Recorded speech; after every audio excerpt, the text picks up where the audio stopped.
Hello friends, कैसे हैं आप। Welcome back to my channel. तो फिर से हमारे चैनल में आपका स्वागत है और आज फिर हम आ गए हैं आपसे बात करने के लिए। तो आप 5 मिनट का समय निकाल कर पूरी बात सुन लीजिए और देख लीजिए। तो चलिए फटाफट आगे बढ़ते हैं। आपका समय नहीं लेते हैं, लेकिन 1 मिनट समय लेंगे, उसके लिए आपको समय देना पड़ेगा। बस ये कहना चाहते हैं कि अगर हमारी वीडियो थोड़ी सी भी अच्छी लगती होगी आपको तो वीडियो को लाइक कर दीजिएगा और चैनल को सब्सक्राइब कर दीजिएगा और कमेंट में ज़रूर बताइएगा कि हमारी वीडियो आपको कैसी लगती है। थोड़ी भी हेल्पफुल लगती होगी तो आप बताइएगा ज़रूर। तो चलिए फटाफट आगे बढ़ते हैं। तो चलिए बात करते हैं। आज का टॉपिक है कि दिन में कितनी बार सिंदूर लगाना चाहिए सुहागिन औरतों को या हमारी माताएं बहनें को। तो इसी टॉपिक पे आज बात करेंगे हम। वैसे तो सभी जानते हैं, सभी सिंदूर लगाती हैं, सभी जानती हैं कि कितनी बार लगानी चाहिए, कैसे लगानी चाहिए। लेकिन कुछ लोगों को नहीं पता है, जैसे कि हमारी बहनें हैं, छोटी हैं, तो उनको नहीं पता होगा। तो ये वीडियो बस उन्हीं के लिए होगा। तो अगर आप जिस दिन बाल धुलती हैं या आज ही धुई हैं तो उस दिन आपको तुरंत बाल धोने के बाद ऑरेंज कलर का जो होता है सिंदूर ना, उसी को लगा लेना चाहिए। क्योंकि वो सिंदूर ना माथा को, जैसे सर को बहुत ठंडक पहुंचाता है, तो आपको उसी कलर का सिंदूर लगा लेना चाहिए। और जो रेड कलर का होता है उसको आप नहीं लगाइए, ऑरेंज कलर का। क्लियर हो गया कि मतलब बाल धुलने के बाद तुरंत आपको सिंदूर लगा लेना है। तुरंत नहीं तो मतलब तुरंत नहीं हो सकता है तो आपको हल्दी चंदन जो होता है, कुमकुम चंदन, उसको आप लगा लेंगे माथे पर। उसके बाद आप उस कलर का सिंदूर लगा सकती हैं, क्योंकि मांग को सूना नहीं रखा जाता है, सूनी नहीं रखनी है आपको। तो आपको सिंदूर लगा, अगर मांग ज़्यादा टाइम तक सूनी रखती हैं या रहता है ना, तो उससे आपके दाम्पत्य जीवन पर प्रॉब्लम्स हो सकती हैं, आपके पति पर कोई संकट आ सकता है। तो इससे आपको मांग सुनी नहीं। और एक बात और कि आप अगर दिन में 2 बार कंघी कर रही हैं, एक सुबह के टाइम कर रही हैं, एक शाम को टाइम कर रही हैं, तो आप जितने बार मतलब कंघी कर रही हैं उसमें मांग निकाल रही हैं, जैसे होता है ना यहाँ से यहाँ तक मांग निकालना होता है, तो आप मांग निकाल रही हैं तो उस मांग को भरना ना भूलिए। अगर आप ऐसे ही मतलब बाल कंघी से नहीं कर रही हैं, हाथ से ही ऊपर उठाकर अपना बांध रही हैं, तो तब कोई ज़रूरत नहीं है। अगर कंघी कर रही हैं, मांग निकाल रही हैं, तो आपको मांग भरना पड़ेगा।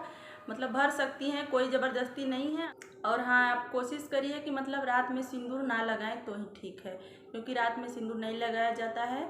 मतलब कहीं कहीं पे ऐसा होता है, कहीं पे हमारे यहाँ तो मान्यता नहीं है कि रात में सिंदूर लगाना चाहिए। तो आप भी कोशिश करिए कि ना लगाएं। और हाँ, ऐसा होता है कि मतलब शादी में जाना है, किसी समारोह में जाना है, शादी पार्टी में जाना है, फंक्शन में जाना है, तो आप उस दिन तो मेकअप करती होंगी, सभी करते हैं, क्योंकि बिना मेकअप के तो जाया नहीं जा सकता है। बिना मेकअप के कोई सुंदर भी नहीं लगता है।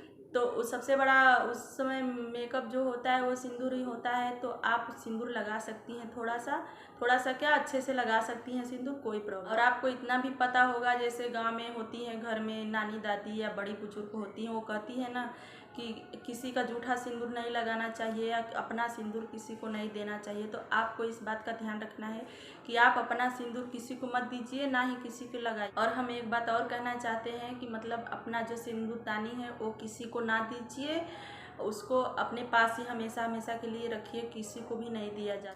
और अगर आपका सिंदूर कभी ख़त्म हो जाता है, जैसे उसमें से ख़त्म हो जाता है, तो आप उसको ऐसा बोलिए कि मतलब ऐसा मत बोलिए कि ख़त्म हो गया है, आप उसको ऐसा बोलिए कि सिंदूर बढ़ गया है। क्योंकि हमारी पहले की जो बात आए होती थी, दादी होती थी ना, वो यही बताती थी कि सिंदूर जब भी ख़त्म होता है उसको कहा जाता है कि सिंदूर बढ़ गया है, ख़त्म हो गया है ऐसा नहीं बोला जाता। हो गया है बोलना अशुभ होता है, इसलिए जब भी ख़त्म होता है उसको कहा जाता है कि सिंदूर बढ़ गया है और आप नया मार्केट से लाकर उसमें भर दीजिए। वैसे तो आप सिंदूर कई डिब्बियों में रखती होंगी इधर उधर, लेकिन जो सिंदूरदानी होता है ना, उसको आप भरा रखिए, क्योंकि उसको खाली नहीं रखा जाता है। अगर उसमें से ख़त्म हो गया है आपका, तो उसको मार्केट से लाकर आप उसमें भरा रखिए, हमेशा उसको खाली नहीं रखा जाता है। इससे क्या होता है कि आपका दाम्पत्य जीवन खुशहाल रहता है। और मेकअप का जितना भी सामान होता है, कहते हैं कि उसे भी छुपा कर ही रखना चाहिए, किसी के सामने ऐसे ही फैला कर नहीं रखना चाहिए।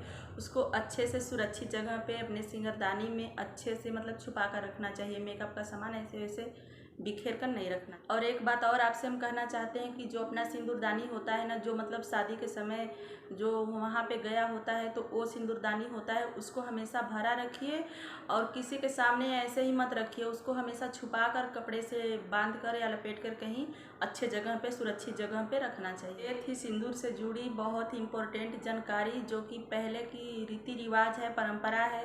तो इसे हम ही लोग को संजो कर रखना है। जैसे हमारी अब की नए ज़माने की आएंगी जो भी बहनें बेटियाँ, तो हम लोग करेंगे तो वही देखी देखा वो भी करेंगी। तो हम ही लोग को इस परंपरा को निभाना है, इस रीति रिवाज को आगे बढ़ाना है। तो आई होप हमारी वीडियो आपको थोड़ी सी भी अच्छी लगी होगी, थोड़ी सी इंफॉर्मेटिव लगी होगी। तो आप वीडियो को लाइक करना ना भूलिएगा और चैनल को सब्सक्राइब कर दीजिएगा और कमेंट में भी बताइएगा कि हमारी जानकारी आपको कैसी लगती है। इससे क्या होगा कि हम थोड़ी सी मोटिवेट होंगे और अच्छी अच्छी वीडियो और बनाएंगे, तो आप लोगों को हेल्प मिलता रहेगा। तो आप लोग चैनल को सब्सक्राइब कर दीजिएगा और मिलेंगे नेक्स्ट वीडियो में। ऐसे ही अच्छी और इन्फॉर्मेटिव वीडियो होगी।